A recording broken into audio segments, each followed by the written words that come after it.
This is posted by UN Women. It's got 1 million views, and it's important to understand who the target audience is.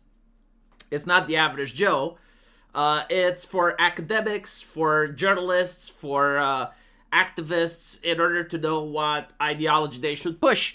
And I encourage everyone that has a daughter, or everyone that's still a woman growing up, to religiously watch UN Women, like everything they put out. Because if you do the exact opposite of what they say, you're guaranteed to find happiness. You need to understand, like, these people aren't wrong. They're not imbecile, right? Like, they're not retards. Because, statistically speaking, every once in a while they would get something right. But they always do these things. And so, the only possible solution is that they're malevolent.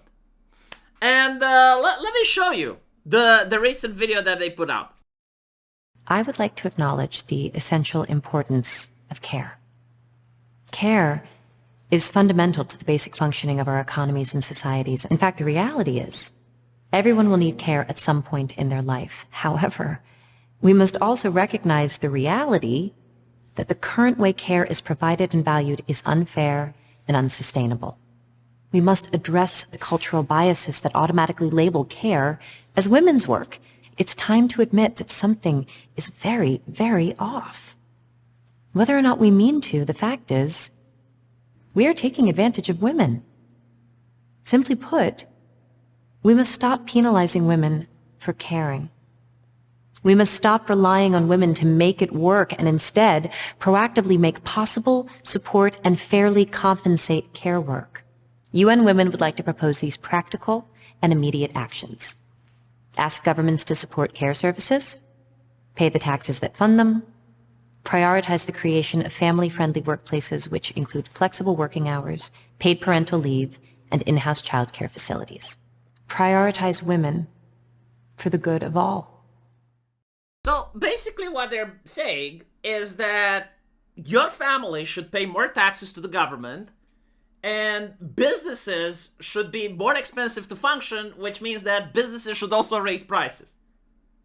So no, I want you to understand, like, if you're a family where, you know, you're married to a woman and you're, like, middle class, right? Like you're not part of the bourgeoisie, you're not part of this level of wealth.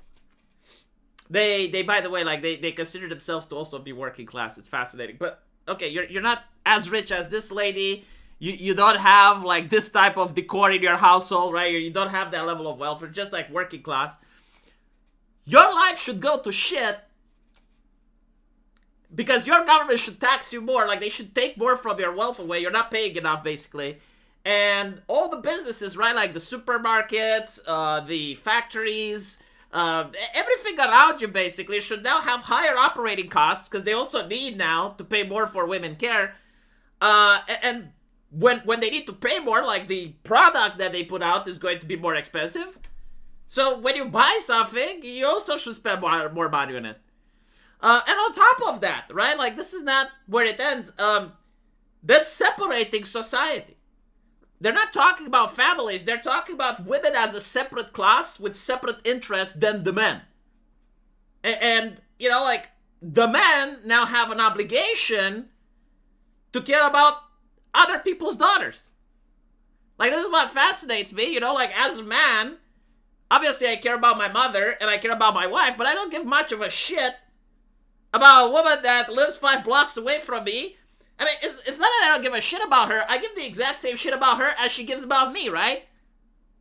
Like, I don't know her, she's a stranger, and so, like, she doesn't know me, I'm a stranger, and the exact same way she treats me, I think that I should treat her.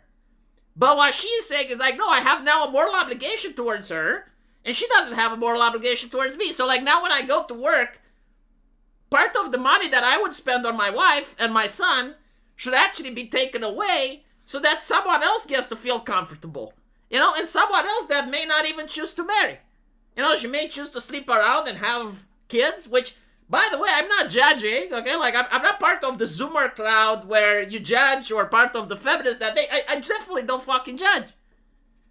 But I do judge this person, though, because, like, she actually is trying to destroy my life by advocating for higher taxes and more expensive shit.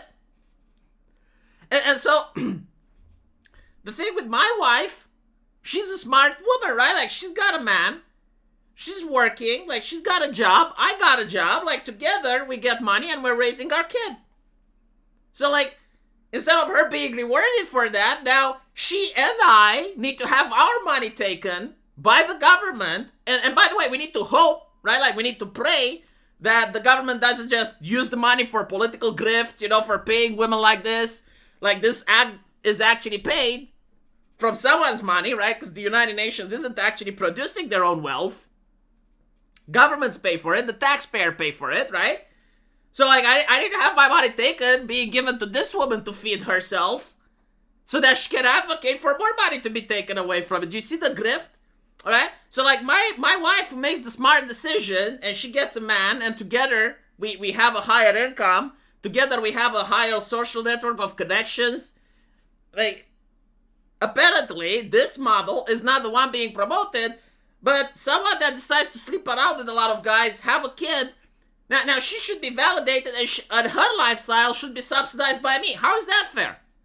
Like, I'm not judging her lifestyle, you know, but what I am saying is that my money should be my money. Like, if she is wealthy enough, like if she is from a wealthy family and can afford to be a single mom, more power to her. I'm not going to complain. You know, like, make your own decisions. But why is it my fault, though? I'm not a single dad. I don't want to be a single dad, right? So, like, why should I pay for that? And so, this is why I'm saying, like, if you want to have a happy life, if you want to be a happy woman, or if you have a daughter, listen to the UN women and do exactly the opposite. No, like, there should be none of these things. Or if they are, they should be because a company wants to. I think that the welfare state is the actual problem. Like, it used to be back in the day, and back in the day is like not that many years ago, like just a couple of decades ago, and it has been the same case for the entire human history, that welfare meant having a family, right? Like, your social safety net was your family, and having a large family guaranteed that you had a higher safety net. And so people were encouraged to have families. If you were old, you know, and you had like 4 or 5 kids, well, those 4 or 5 kids would take care of you when you were old, just like you took care of them when you were young. It was like a normal thing. You take care of your kids, and then your kids take care of you. And that's how it was supposed to work. Now, it's like, no, the government takes care of all of us. The government is now our family. The government is the daddy, and the government gives money to these people, by the way. And so, being a single mom, even if you can't afford it, is valid. Because people like me have to pay. In other words, someone else's kids have to pay for their. And what happens when you run out of someone else's kids? And by the way, like, the idea of putting an economic value on motherhood, like, that's also something that bothers me.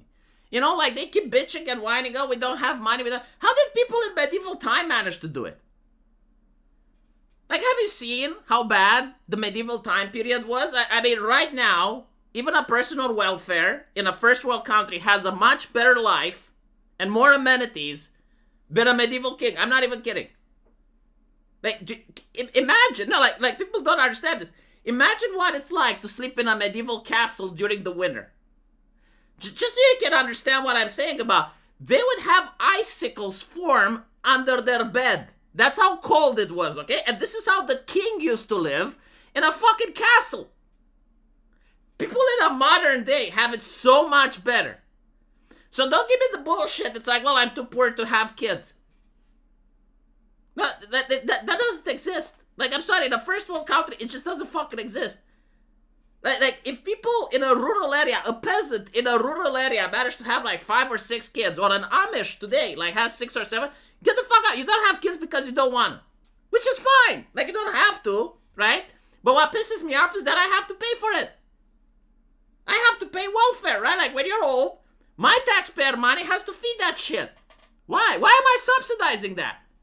Why isn't this being brought up at the UN? Why is it only the opposite ideology, right? Like, I'm not upset that the UN is promoting this. Like, that's fine. But where is the other viewpoint? Also at the UN. Like, is there no other nation at the UN that has, like, my viewpoint? Like, more traditionalist? Interesting how that is. Let me know why you guys think that is, and I will see you in the comment section. Take care.